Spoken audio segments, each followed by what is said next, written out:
So hello everyone, welcome to a special broadcast, and today we are talking of treasures, right? And diving straight to what we have for today is going to be a short one actually, and we are basically talking about the unique giftings and talents each and every one of us have. And if you think you've not figured out what your talent or gifting is, there is an answer for you, right? So stick and stay, and I hope you share this video, and if you haven't subscribed, kindly do so you can be notified whenever a new video is released. So let's dive into what the Lord has for today. Treasures. Welcome everyone. So like we said, basically talking of treasures, we're referring to the unique giftings and talents each and every one of us have, right? And like I said before in the introductory video that was shared before this, no man comes empty. Regardless of what you think you are or the kind of person you are, whether if you are confident of yourself or not, no man comes empty. And this is something God is so intentional about, that none of us come empty. None of us. Everyone has something hidden inside of them. And like we said, for every treasure chest, there's always some sort of finding or some sort of digging out that you have to do. So there are some people that fortunately, for the treasures they have in them, it's on the surface and able to figure them out. But for some others, they have to figure something out or try some new endeavor, try some new things, or check out what they have inside of them, potentials they have inside of them. Sometimes you have to polish. There are some of us that have naturally good voice, right? And with this, it's something that whenever you sing, you stand out so easily. I have a friend, Thelma Kwashi, very soothing voice, right? It doesn't mean you don't have to polish. I'm getting ahead of myself, but I hope you are getting the whole thing, right? So there are some of us that whatever God has deposited inside of us, they are quite obvious. And there are some of us that we have to do some digging, some finding before we come across them. But one thing that I would want you to know and have in mind is this, that every gift, every talent that God puts inside of you would always need refinement. They would always need what? Refinement. They don't always come as a finished product. No.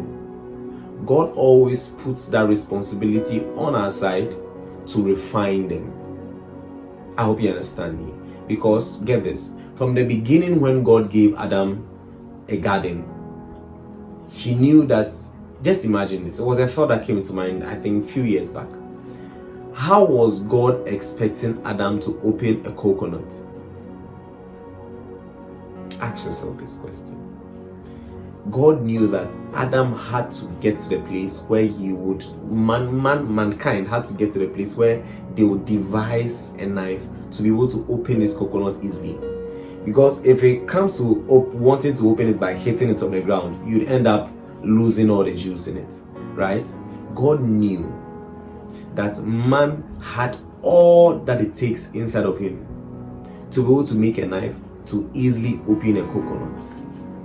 I hope you understand me. So every gifting and talent that God puts inside of us, whether you recognize it or not, it always needs some form of what? Polishing or refinement. So regardless of the gift you have, God wants you to what? To refine it. Just like the gift of the talent, parable of the talent. God expected them to multiply. God expected growth. God expected increase on every side, right? So regardless of wherever you find yourself, regardless of the unique giftings or special talent that God has given to you, God expects you to refine them. God expects you to polish them. Be it singing, dancing, whatever the case may be, there has to be some level of improvement from time to time. Then the point number 2, in terms of refinement, not in terms of treasures, right? That God expects every treasure of yours to glorify Him, regardless of wherever you find yourself. You see, the thing is, you aren't the main person, or some of us, there's something as the main character syndrome. You aren't the main person when it comes to the long run of God's plan. We were created for His pleasure, not for our own pleasure. So regardless of wherever you find yourself, in the banking sector, regardless of the gifts that you have, everything else is supposed to point back to God. And it's something that I love so much. That is why I have the catchphrase, or motto, whatever we might call it, Soli Deo Gloria. Soli Deo Gloria simply means to the glory of God alone. So all I have, all I am, all I will be is to the glory of God alone, right? So every gift and talent you have is supposed to glorify God. Everything else is supposed to point back to God and not take or carry the glory for yourself. The moment you do that, you begin to enter a different phase and circle altogether. And some of these things, it will take the mercy and then the grace of God to bring you back, or have to draw you back, or take every skill of your eyes. I hope you understand me. So regardless of how talented you are, regardless of how refined your gift is or will be, everything has to point back to God. Everything has to point back to God. And realize it was something that Jesus Christ always did. Jesus Christ always did that. Right? So everything that you have, everything that is refined, every talent, every special, unique gifting has to point to God. Right? And for those of us that haven't actually figured out our talent or gift, whatever, like I said, no man comes empty. No man comes empty. So now let me give some examples, and I think they would actually clarify some things or challenges that we are facing concerning we identify some special giftings that we have, right? And number one is just begin to explore or try different things. Begin to explore, try different things. And if you are lazy, it wouldn't actually work for you, right? Try different things and then be consistent and persistent.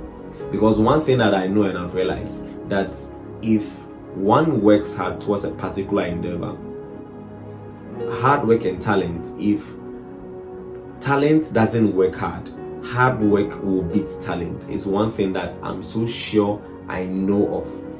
I repeat, if talent doesn't work hard work will beat talent. So realize that someone can be talented in a particular area, so meaning they effortlessly excel in that area. But if they don't work hard to improve and refine whatever they have, anyone that works hard towards that particular area will end up standing out, leaving the talented one behind. I hope you understand me. Like I said, begin to explore. We saw David play the harp for demons to leave the king Saul. No one comes or is born with the harp in hand. No. There are some people that are very talented keyboardists and all of that, talented instrumentalists. No one is born with the instruments on their hand. No. They first tried it out. They probably liked it or probably didn't from the beginning, but they still continued and found passion in whatever they were doing. There are some people that are very great at sports. No one was born with a basketball or football in hand when they came. So you just have to try different things. And as you are trying them out, be consistent and persistent. With that, if it's a place that God has actually called you to be, there will be some sort of ease at times. There will be some sort of ease in that particular area. I hope you understand me. There will be some sort of ease in that particular area. So begin to explore, try different things. I hope you understand me. Try different things. And the next thing you have to be convicted about is the leading of God. Okay? There are some places that you get to that is not by chance. There are some people you meet that is not by chance. Those people carry something that you actually have to learn from. Those people carry some things that you have to tap some things from, some lessons from, that you'd actually add to yourself and then do or use later in life. I hope you understand me. So there are some people that are gifted in certain areas. You come across them, and as you come across them, you have to learn. You have to learn. So humility is also a part of this. To actually identify your talents and gifts, right? Be able to trust God's leading when you get to certain places and meet certain people. They aren't by chance. They are never by chance. They are never by chance. Right? Because looking back personally at my life, when it comes to the instruments, I realize I'm able to track from where I first started, where I was first exposed to instruments, and there has been a line, straight line. I'm able to look back and then see where it started from, where it followed, coming down. And I realized that it wasn't by chance, it was actually orchestrated by God. With all the people I came across, with all the things I did, right? They weren't by chance. They were all orchestrated by God. So there are some people in some places that you get to, you have to realize that you have to take some chance. You have to do some things. I hope you understand me. So whenever an opportunity comes, don't just shy away. Because God has not given us a spirit of fear, of sound mind. Right? So whenever an opportunity comes to learn any skill at all, who knows? That is where you might stand out. That is where you'd actually grow some sort of passion and heart to do some things. Right? And the next thing, tend to check your emotions. Right? Check your emotion. There are some things that when they come up, you are so passionate about them, people will not understand. Others might see it as something ordinary, but that is a place of pain. That is a place of passion and all of that. Try to follow them. Try to follow them. All of these things are indicators. They are indicators of purpose. They are indicators of the talents that we possess. Right? And like I said, no man comes empty. So begin to identify all certain special traits that you have. Some of us see them, but we just cover them up with a blanket, or we don't really see them as something special that we ought to share with the world. My thing is, there's no carbon copy for any man. Every man comes with his own personal uniqueness. That is one thing that is so great about God. There is no man that can be duplicated. There are some things someone might do like me, but they wouldn't do it as I would. I hope you understand me. So you are not replaceable. So everything that God has placed inside of you is calling for expression. We have to bring them out for the world to see and then give glory to our Father in heaven. So, treasures. No man comes empty. I hope this has been a blessing to you. So if you have a question, kindly share and I'll be on it to answer them. So I'll see you next week on Tuesday for Lamp and Light Tuesday. So, Gloria, enjoy your weekend. Bye.